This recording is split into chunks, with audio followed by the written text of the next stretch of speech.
Welcome back to the series of exploring street food from the famous cities of India. Today, let's start with E for Ernakulam and the popular Nool Paratha and vegetable korma.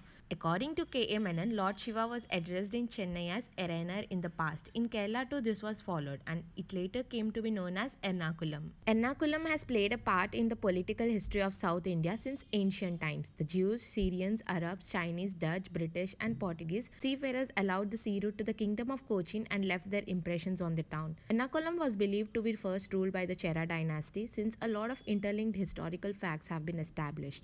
Later on, however, it was the kingdom of Cochin which took over the region. The district includes Kochi, also known as the commercial capital of Kerala, which is known for its ancient churches, Hindu temples, and mosques. Here are few facts. Ernakulam became India's first district to have 100% banking in 2012. The district is the largest producer of nutmeg and pineapple in the state. More than 55% of pineapples produced in the state is cultivated in this district. Ernakulam is the first district in India to have 100% literacy by 1990. That's it for today. I hope you like this video. Detailed recipes mentioned in the caption. Do check it out and follow me for more such recipes. Bye bye. See you soon.